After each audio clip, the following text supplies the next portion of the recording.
Pragya Singh murder case 2020 की पूरी घटना को विस्तार से प्रस्तुत किया गया है।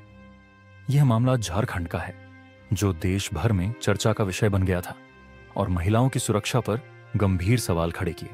तो चलिए शुरू से शुरू करते हैं। प्रज्ञा सिंह एक 19 वर्षीय छात्रा थी, जो झारखंड के दुमका जिले की रहने वाली थी। वह एक स्थानीय कॉलेज में पढ़ाई कर रही थी। उसकी जिंदगी उस समय बदल गई जब उसके प्रेमी शाहरुख ने शादी से इनकार करने के बाद उस पर पेट्रोल छिड़क कर आग लगा दी। इस घटना ने पूरे देश को झकझोर कर रख दिया। नंबर 1, प्रज्ञा की पृष्ठभूमि। प्रज्ञा एक सामान्य परिवार से ताल्लुक रखती थी। उसके पिता किसान थे और परिवार की आर्थिक स्थिति मध्यम थी। प्रज्ञा ने बचपन से ही पढ़ाई में अच्छी रुचि दिखाई थी और वह अपने परिवार का सहारा बनने का सपना देखती थी। नंबर 2, शाहरुख से दोस्ती और प्रेम प्रसंग। प्रज्ञा की मुलाकात शाहरुख से एक स्थानीय कार्यक्रम के दौरान हुई।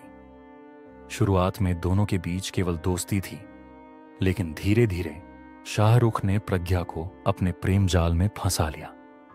उसने प्रज्ञा को भरोसा दिलाया कि वह उससे शादी करेगा।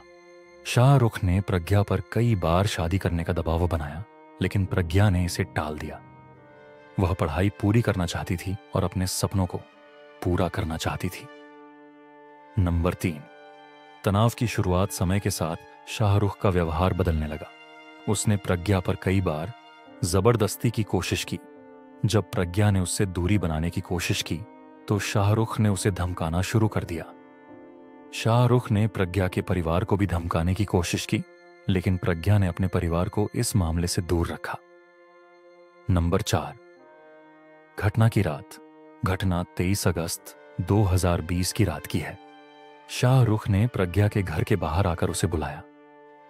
प्रज्ञा ने मना कर दिया, लेकिन शाहरुख ने उसे धमकाया कि अगर वह बाहर नहीं आई तो वह उसके परिवार को नुकसान पहुंचाएगा। प्रज्ञा जब अपने घर के बाहर आई तो शाहरुख ने उसे शादी के लिए मजबूर किया। जब प्रज्ञा ने फिर से इनकार किया तो शाहरुख ने उसके ऊपर पेट्रोल डाल दिया और आग लगा दी। नंबर 5, प्रज्ञा की हालत। आग लगने के बाद प्रज्ञा ने चीखना शुरू कर दिया। उसकी आवाज सुनकर उसके परिवार और पड़ोसी बाहर आए और आग बुझाई, लेकिन तब तक प्रज्ञा 80% जल चुकी थी। उसे तुरंत स्थानीय अस्पताल में भर्ती कराया गया। नंबर 6, अस्पताल में संघर्ष। प्रज्ञा ने अस्पताल में 5 दिनों तक मौत से लड़ाई लड़ी। इस दौरान उसने अपने बयान में पूरी घटना का खुलासा किया और शाहरुख का नाम लिया। नंबर 7, प्रज्ञा का अंतिम बयान। प्रज्ञा ने कहा, मैंने उससे दूरी बनाने की कोशिश की, लेकिन उसने मेरा जीवन नर्क बना दिया। मैं चाहती हूं कि उसे सख्त सजा मिले ताकि कोई और लड़की इस तरह की पीड़ा न सहे। नंबर 8, प्रज्ञा की मृत्यु और जनाक्रोश। 29 अगस्त 2020 को प्रज्ञा ने दम तोड़ दिया। उसकी मृत्यु ने पूरे देश में आक्रोश फैला दिया। सोशल मीडिया पर .justice for प्रज्ञा ट्रेंड करने लगा। न्याय की प्रक्रिया और समाज का दबाव। नंबर 1, शाहरुख की गिरफ्तारी। प्रज्ञा की मृत्यु के बाद पुलिस ने शाहरुख को गिरफ्तार कर लिया। उस पर हत्या और महिलाओं के खिलाफ हिंसा की धाराओं में मामला दर्ज किया गया। नंबर 2, तेज न्याय की मांग। देश भर में इस घटना को लेकर प्रदर्शन हुए। लोगों ने मांग की कि शाहरुख को फांसी दी जाए। नंबर 3, अदालत की प्रक्रिया। शाहरुख पर फास्ट ट्रैक कोर्ट में मुकदमा चलाया गया। अदालत ने सभी सबूतों और गवाहों के आधार पर उसे दोषी पाया और सजा सुनाई। नंबर 4, परिवार की व्यथा। प्रज्ञा के माता पिता ने कहा, हमने अपनी बेटी को खो दिया, लेकिन हम चाहते हैं कि उसकी मौत बेकार न जाए। हमें न्याय चाहिए।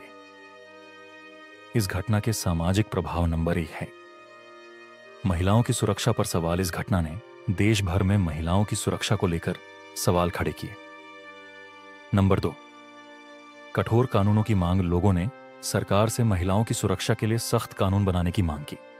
नंबर 3, जागरूकता अभियान। इस घटना के बाद झारखंड में महिलाओं की सुरक्षा के लिए कई जागरूकता अभियान चलाए गए। निष्कर्ष, प्रज्ञा सिंह मर्डर केस न केवल एक लड़की की दुखद कहानी है, बल्कि यह समाज के लिए एक चेतावनी भी है।